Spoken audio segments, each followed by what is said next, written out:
Olá, graça e paz a todos. Estamos no mês de dezembro, o mês escolhido para a celebração do Natal, o nascimento do Salvador Jesus. E muitas dúvidas são levantadas. O Natal é uma festa cristã ou pagã? O cristão deve celebrar o Natal? Como deve ser essa celebração? Para esclarecer algumas dúvidas que algumas pessoas levantaram, eu gravarei alguns vídeos falando sobre as profecias do Natal. Nesta série de vídeos, eu espero esclarecer algumas dúvidas sobre a maior festa do cristianismo. Mas antes de continuar, não se esqueça de clicar aqui em inscreva-se para se inscrever em meu canal e dar o seu apoio. Os pastores nos dias em que Jesus nasceu eram homens desprezados pela sociedade, porque eram homens simples. Por não conseguirem possibilidades na vida, aos olhos da sociedade, viraram pastores. Por isso, eram desprezados. É interessante que foi exatamente essa classe de desprezados, aos olhos da sociedade, que foi a escolhida por Deus para receber dele a grande revelação do Natal. Belém ficava a poucos quilômetros de Jerusalém, mas naqueles dias as condições de viagem eram péssimas. Belém naqueles dias era apenas um pequeno vilarejo, mas era uma cidade possuidora de muita história para o povo judeu. Em Belém, Jacó sepultou a sua amada esposa Raquel. Belém foi o lugar em que Ruth teve o seu destino mudado com a ajuda de um homem chamado Boaz. Foi em Belém que Davi apacentava as ovelhas de seu pai quando foi escolhido para ser rei. E segundo o profeta Miqueias, o Cristo nasceria em Belém. A cidade de Belém possui hoje aproximadamente 50 mil habitantes. Hoje em Belém existe uma grande igreja, a Igreja da Natividade, construída em um lugar onde, segundo os historiadores, Jesus Cristo nasceu há mais de 2000 anos passados. A cidade de Belém recebe anualmente mais de 1 milhão de turistas que passeiam pelas ruas estreitas daquela cidade.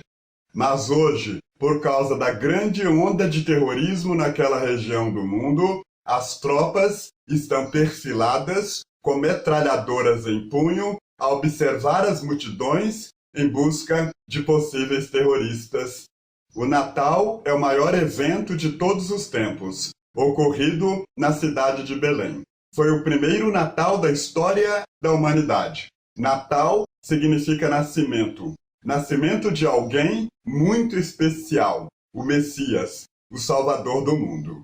Deus se fez gente e habitou entre nós. A cidade de Belém, porém, não tinha a menor noção do que estava acontecendo. Seus habitantes estavam perdidos em meio à correria do recenseamento.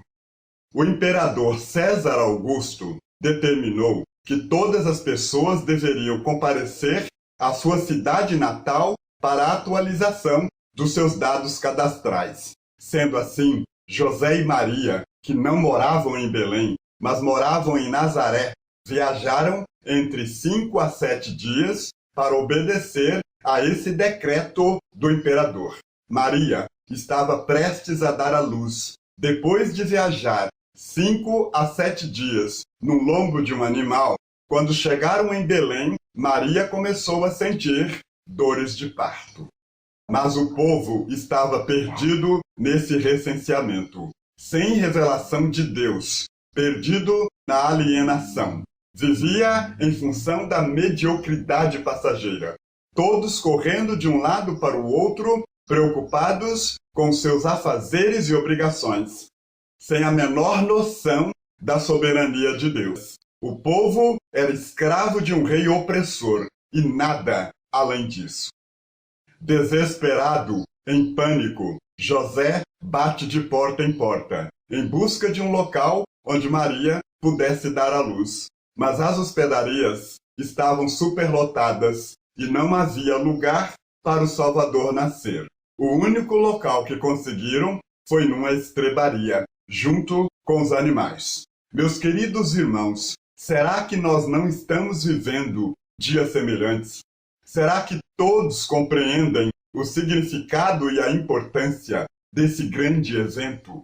Qual é o lugar do aniversariante em nossas celebrações? Independente da sua religião, porque Natal não é uma religião. Natal não é uma data. O Natal não tem nada a ver com presentes. O Natal é muito superior a tudo isso. Muitos afirmam ser o Natal uma festa pagã, porque provavelmente a data esteja errada. É quase nula a chance de Jesus ter nascido no dia 25 de dezembro. Essa data para nós, os cristãos, é apenas simbólica. No hemisfério norte, o inverno ocorre nos meses de dezembro, janeiro e fevereiro de cada ano. Portanto, se Jesus tivesse nascido em algum desses meses, seria uma época de muito frio, e não faria nenhum sentido o fato de existirem pastores e rebanhos acampados à noite sobre as colinas da Judéia. Lucas capítulo de número 2, versículo de número 8, nós lemos assim: Ora, havia naquela mesma comarca pastores que estavam no campo e guardavam durante a vigília da noite o seu rebanho. Ninguém deixaria o rebanho ao relento nessa época do ano. Igualmente, a viagem de Maria e José não seria apropriada numa época de inverno. Pelas limitações da época, qualquer viagem de alguns quilômetros exigia grande esforço.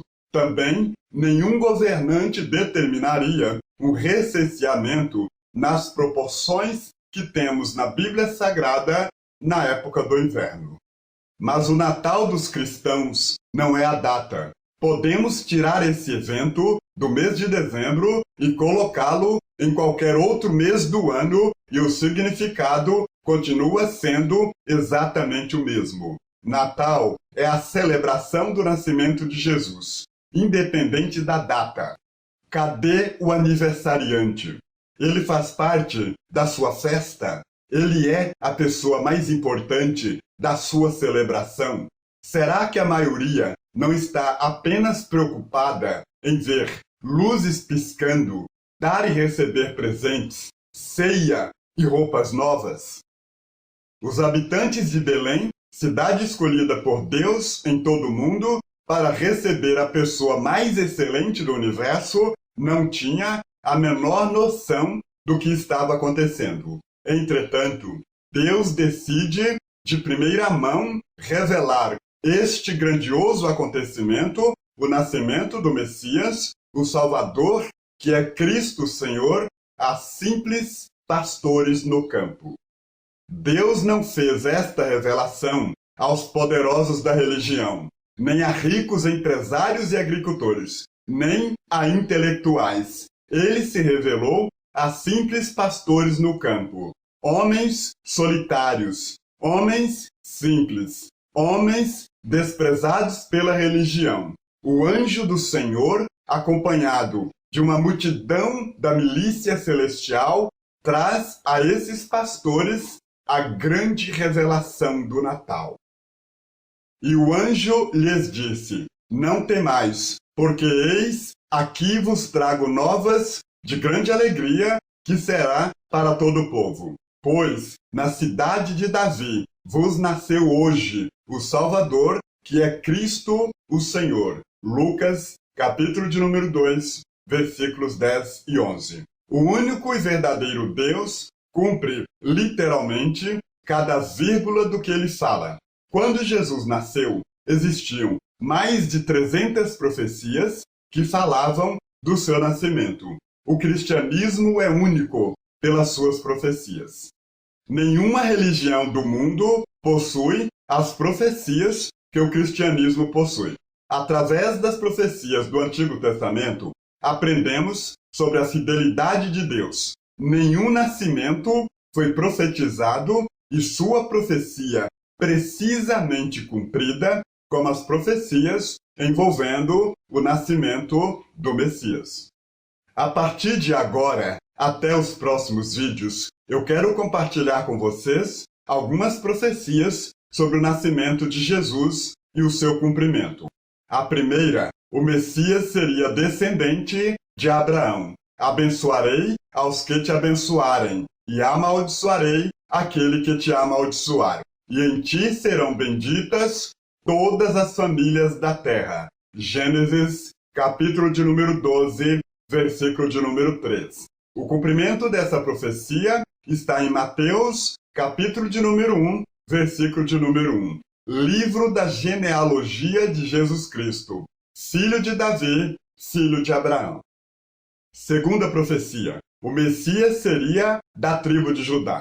O cetro não se arredará de Judá, nem o bastão de autoridade dentre seus pés, até que venha aquele a quem pertence, e a ele obedecerão os povos. Gênesis, capítulo de número 49, versículo de número 10.